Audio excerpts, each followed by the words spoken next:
everyone, I'm Chester44 and welcome to this Let's Play of Blades of Avernum. Last episode, we moved through the land of the dead, and happened to speak with a god, the god of poetry and stories and art, that kind of thing, who protects the land, who protects the lands, the better lands, the lands, well, of the gods, effectively, from the forces of evil.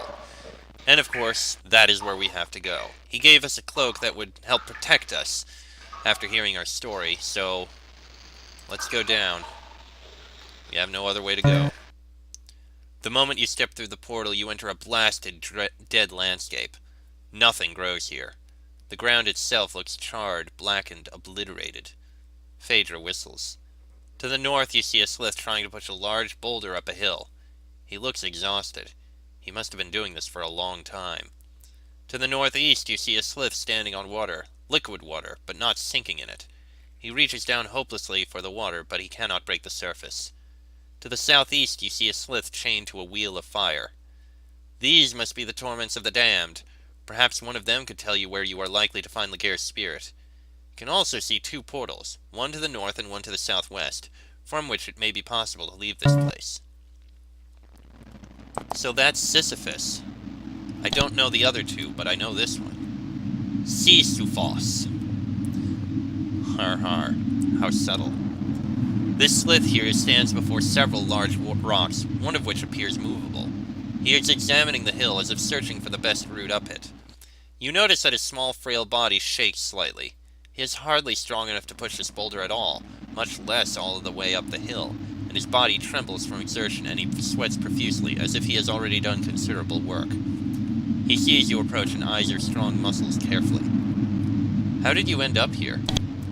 I am Sisyphos, once prince of Iliointh, then usurper of Calthas and Kinslayer, now among the forsaken of the gods, for even the dark gods will no longer accept my prayers. His frail body shakes. Before he became a wanderer, Calthas was the king of Iliointh, an ancient city far from Kitalos. He ruled in peace and justice, beloved of the people. He leans on a rock for support, the effort of speech making him weak. But I was envious of his position and plotted against him. I was his younger brother, and I would have been king had he not been born. I always resented him for the laws of our land that made him king in my place. His claws grind in frustration against the rock with which he supports himself.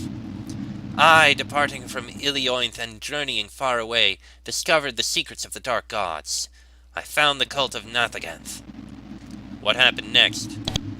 His voice drops almost to a whisper. With the aid of Nathaganth at the head of an army of demon worshippers, I attacked Iliointh. I defeated Calthas and drove him out, seizing the city and transforming it into a temple to Nathaganth. His eyes shut as he remembers. But then, having achieved my aim, I had no more use for Nathaganth. A short time later, I burned the temple and purged my followers again, and I tried to return Iliointh to what it was before, a simple city. He cries out in agony. But I could not. With the stain of devil worship on the town, it never regained its former beauty. He is nearly to his knees now with the weight of this story. One of the last deeds of the great King Calthas was to return to Iliointh, the city whence he had been exiled, and find me still trying to rule in his place. He avenged his earlier defeat and found me personally in the throne room. He spoke to me. What did he say? He said that I, having betrayed both good and evil, would find myself helped by no gods in death. He said that I was doomed to push a boulder up a hill every day, with the same boulder appearing at the bottom of the hill every day. He indicates a boulder before him. This is my task today, as it has been every day for the past 1,000 years, since Calthas drew his sword and slew me in the throne room that I stole from him. Is there anything that I can do for you? I must push this boulder up the hill, he says with pain in his voice. I am weak today and am not sure that I can do it. You are strong, you could help me. The boulder must go up the hill. I repented long ago for my sins. Please take pity on me and lift this burden from me just for a short while.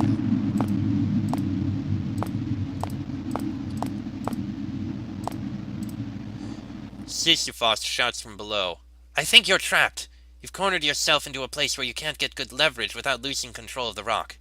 You have to give it a good shove and send it rolling. He leaves unsaid that you would likely roll the rock in an unpredictable direction, but you can see this immediately. If all goes well, it would simply roll down the hill in the most downward direction back to the start. What do you do? Shove the rock hard to get it away from the place where it's stuck. You roll the boulder out of the spot it's stuck in, and it rolls out of control all the way down the hill.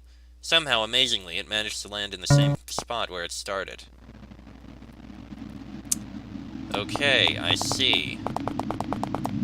And that's where it needs to get to. Well, this is definitely something I can try to do. Let's see here. So I push it up to here. Then I push it over to...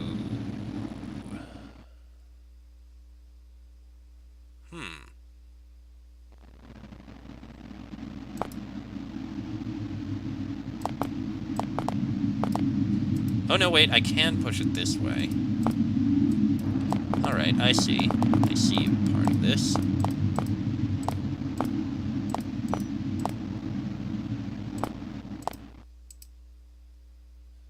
The ground is too steep to push it this way.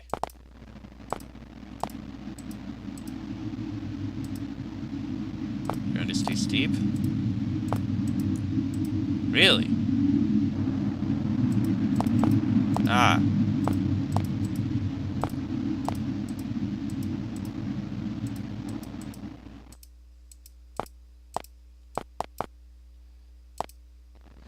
Okay, so we do need to go up and down.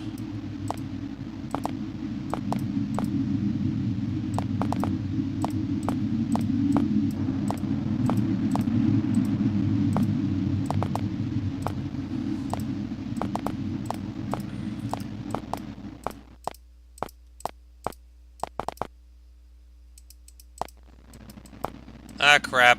I screwed up. I pushed it onto a rock and now it can't move.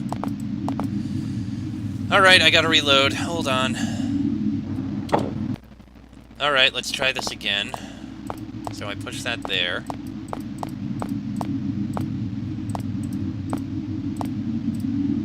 Push that up here.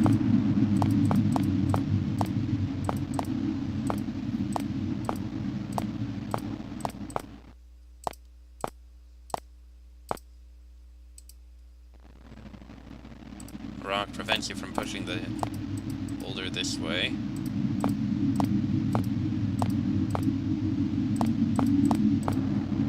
I am close, it seems. You push the boulder onto the platform and it vanishes. You can hear Sisyphus sobbing with gratitude down below. You have taken a pity on a cursed soul. This was a great display of compassion.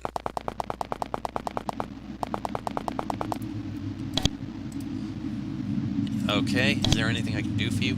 You have already done my work for the day, he says, gratitude clear in his voice. That is plenty.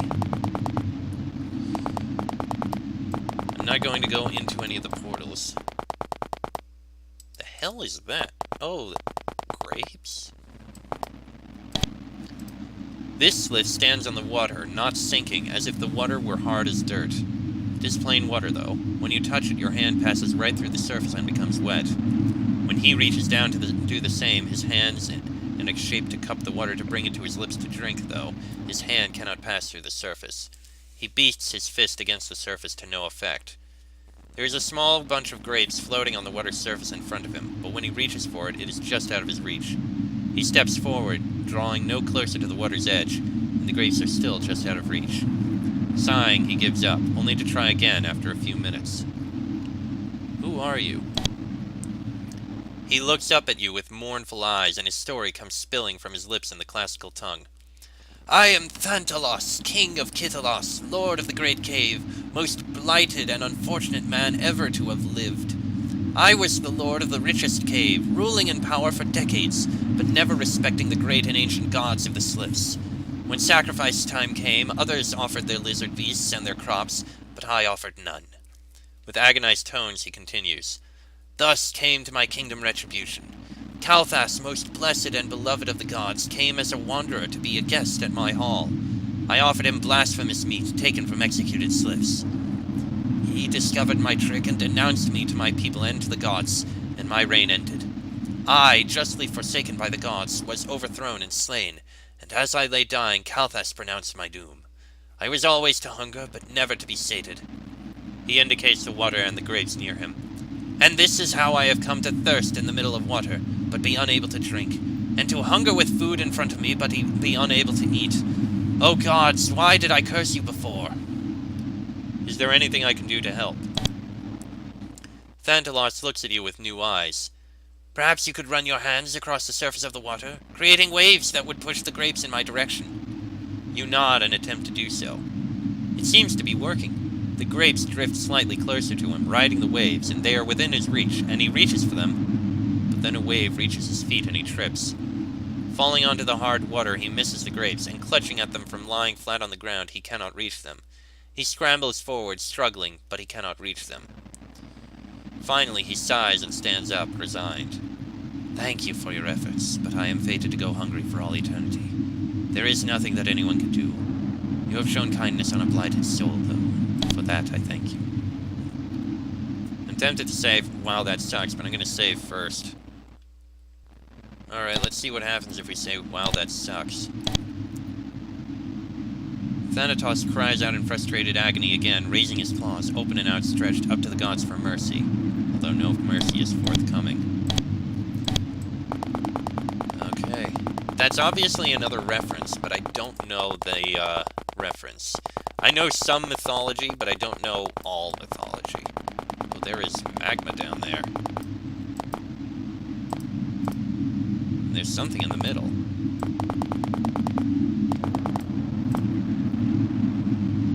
Fortunately, we can cast a spell that would allow us through. No, not that.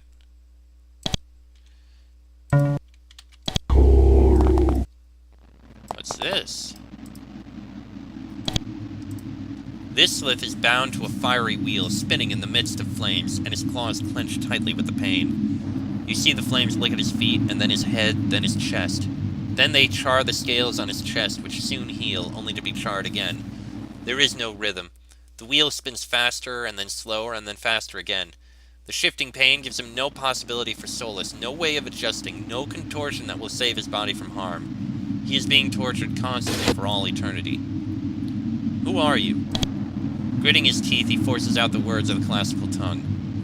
I am Ichthyos, king of Danatha, keeper of the North Pass, violator of Casenon. The word Casenon is completely untranslatable. It suggests the customary obligations of hospitality, but these customs are so universal and so binding as to be nearly moral law. This man violated these rules or guidelines or laws. When Calthas had overthrown Thantalos and conquered most of Kittilos, he came to Danatha, my small independent city at the edge of the Great Cave. He asked me for hospitality, which I, as a king, was obligated to give him. He screams in agony as the flames engulf his face for a moment, then resuming. I consulted with an oracle concerning this visitor, and I was told that he would soon rule Danatha in my place. Then what happened? I grew angry and terrified, and I sought to destroy him. I held a feast and placed poison in his drink, but when I offered it to him, he replied in the following manner. O great king, surely one so great and virtuous as you yourself are offers to your guests the sustenance worthy of yourself, while keeping the humbler fare to yourself in generosity. Let it be reversed. I shall eat and drink yours, and you mine. I declined, insisting that he have the greater share, but while I was speaking with an attendant, he switched our cups, and then he raised it in a toast. To Casenon.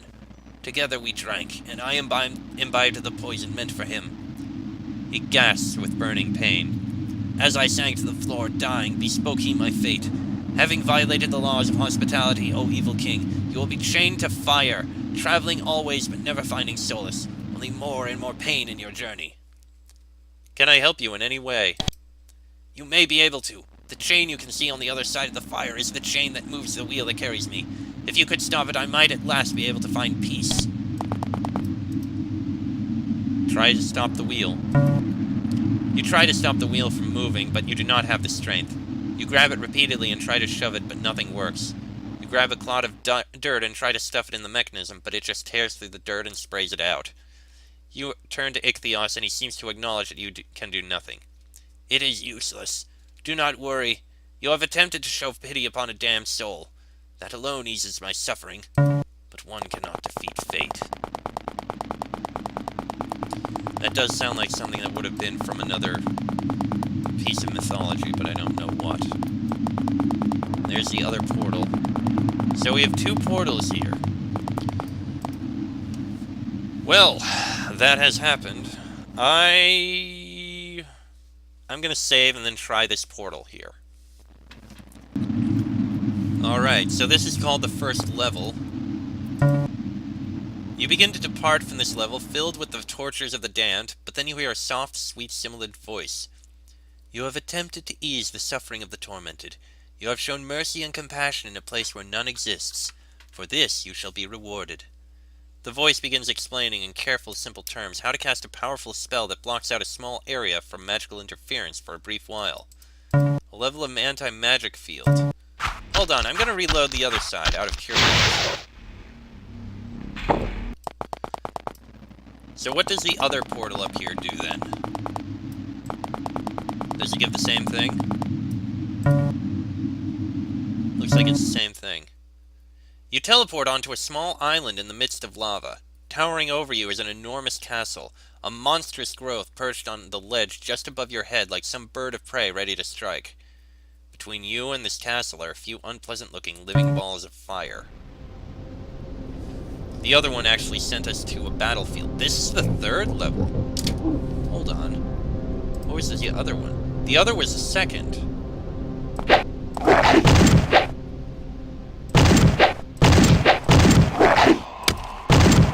I actually want to go through all these levels, so I'm going to reload and go to the 2nd level.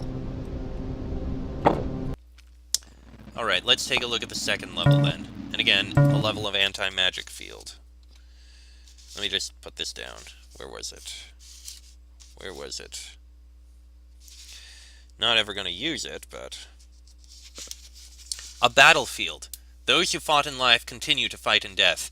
The spirits of warriors engaged in battle here, locked in struggle for all eternity.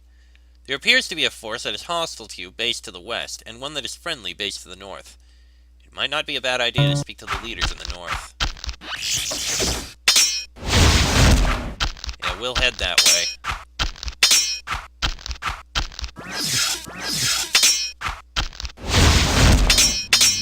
It's gonna take a while, though.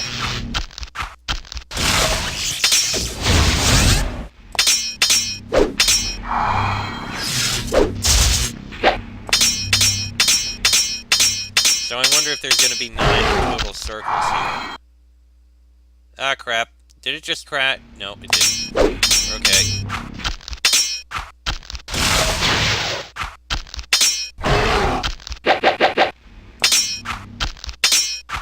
Yeah, those summons don't have any purpose or point to them, it seems.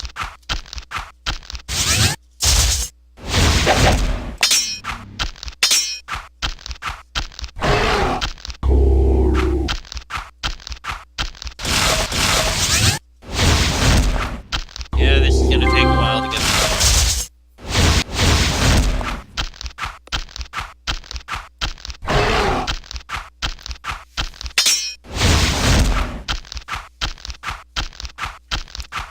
Come on. Oh, there's more fighting in the north.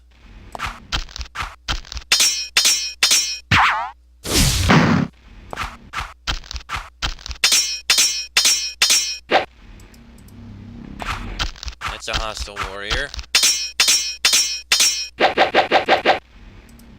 That one is not.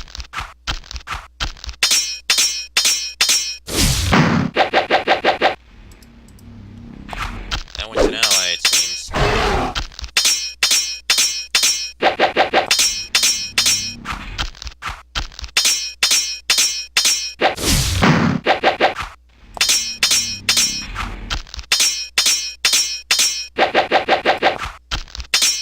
I think we should be able to help at least kill this one.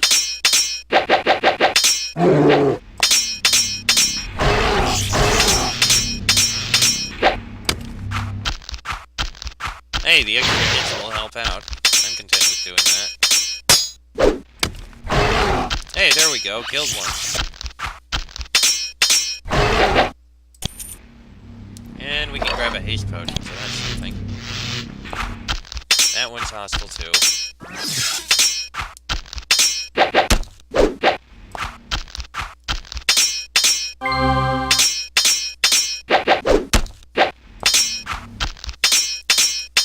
And hell, helping out our allies is not something I consider a bad thing.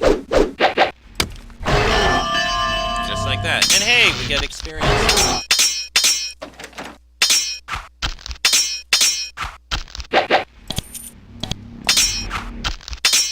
I'm just gonna try and get to the north side quickly. Then I can help out with the battles here.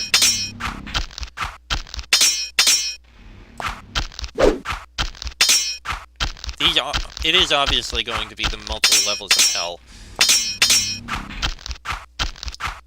We'll find ways to get more assistance from all this.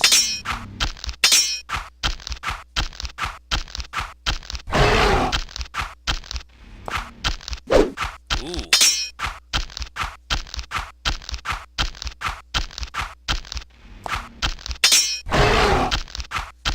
Come on!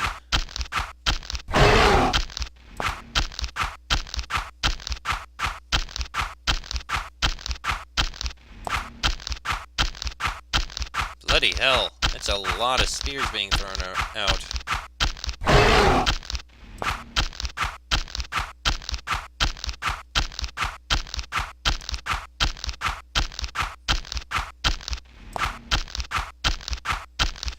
That must be the camp of the general in charge of this place. How to get in there, I'm not certain.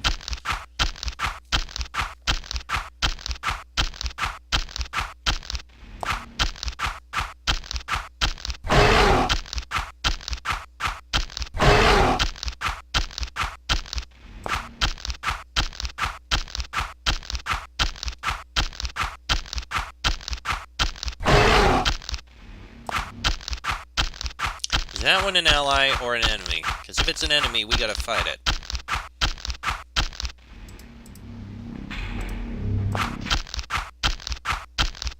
Yeah, that must be the general.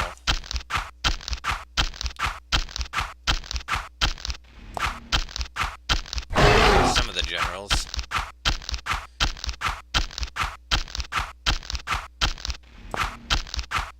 Looks like...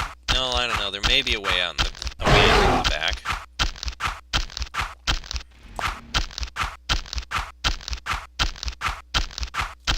And this is taking a while.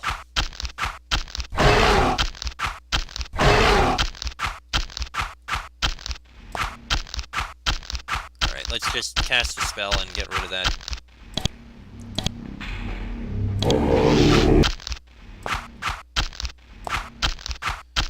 Alright, let's speak with these guys. Just the one in the middle, then. This Slith watches you carefully as you draw near. You don't appear to be hostile, so he does not reach for the Slith Spear lying at his side, but he appears ready to do so at any moment. He is perhaps the most impressive physical specimen of Slith kind you have ever seen. He reminds you slightly of Pithos. Enormous, broad muscles with quick but smooth movements and a powerful bulk. Who are you? I am Lexandros, he replies, his powerful and gruff voice resounding in the tent. I was the victorious general in the Civil War, 500 years after Kalthas, and I became emperor. Now I engage in eternal war with the forces of darkness here. You notice that Phaedra's eyes widen at the name. She confides it in you. Lexandros was the greatest leader of the Slith Empire after Kalthas. He was the one who insulted the cultural and structural changes that ended nearly a century of civil war. He's also the one responsible for the re-standardization of the language, creating modern Slith. Do you want my help? The general sizes you up carefully. Yes, I suppose we could use you. In a heavily protected cave in the southwest, the enemy receives orders from the dark gods who command those forces. They must keep some record of them. If you can retrieve the battle commands of the dark gods from the cave in the southwest, I will reward you. Gladly. We'll do what we can to help out in the war here.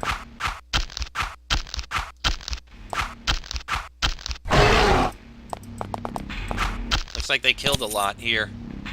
I can consider that a good thing.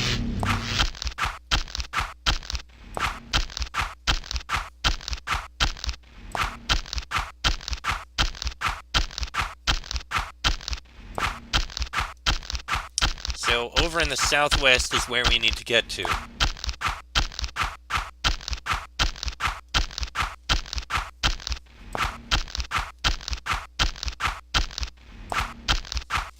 So far, it looks like the Allies are winning.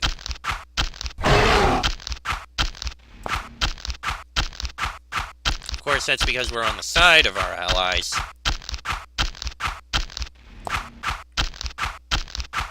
At least we don't have them endlessly respawning, which is something I actually kind of expected here. Shouldn't have clicked there.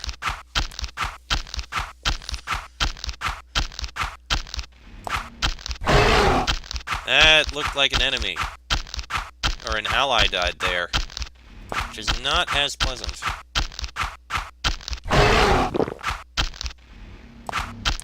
Neon Slith Chief?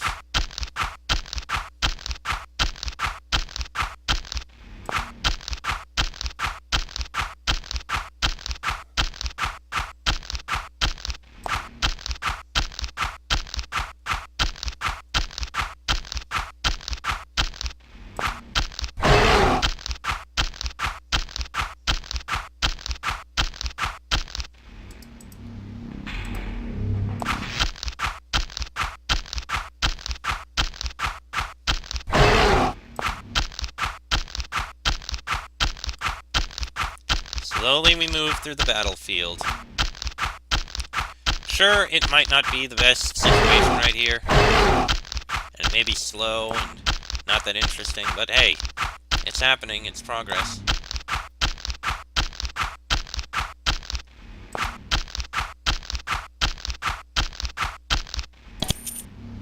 I do still want to see every single level of this place.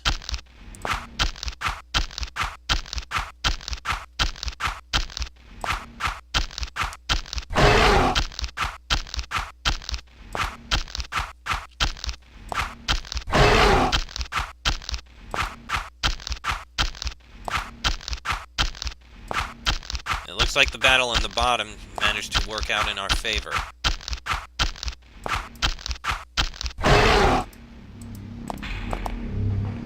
Hey, that was a battle in the middle there. Looks like in the main battle lines there, the good slits managed to win out. Ooh, what's this? Warrior's Ring, Haste Potion, and an unidentified sword. And another haste potion.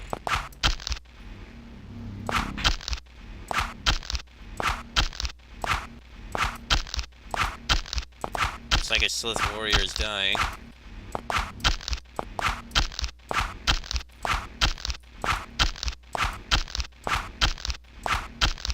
Looks like an ally is about to die.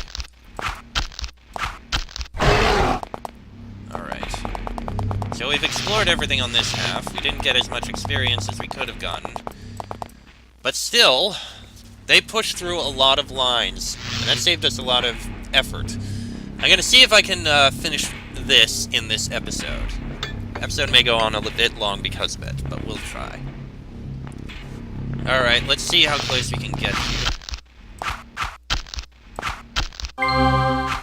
Oh, there they are.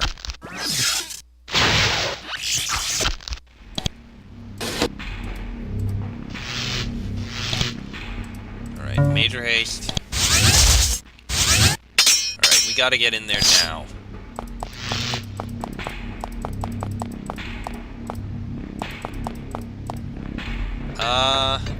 I think Divine Warrior would actually be worth it to cast here. And get it on Fox. Oh, we don't really need to, but if we can get over there and help out that mage. Phaedra heals the party. Nice. And there's traps back there. Yeah, it looks like this actually won't be as big a deal.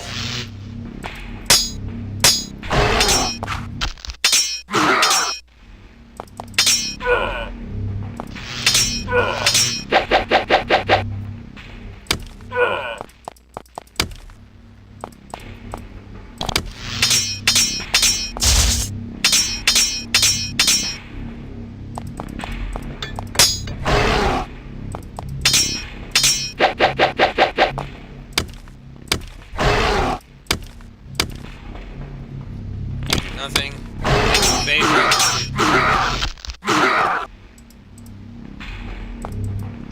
Okay, that's obviously an ally. As is that, as is that. Okay. That was actually surprisingly easy. Didn't need to do all that effort. Disarm the trap. Disarm the trap. In this box, you find several pages written in a demonic-looking runic script with a great deal of details to judge by the amount of text. What do? Take them. Coins there. This book on the pedestal here is open to a page with a very elaborate system of runic writing. It is clearly magical. Attempt to read it. The book is written in a strange rune script, but fortunately, due to your knowledge of arcane lore, you can read it. It's a very advanced spellbook describing how to cast Cloud Kill in the most efficient fashion possible. You read over it carefully. Cloud Kill level 3. Sure, I'll take it.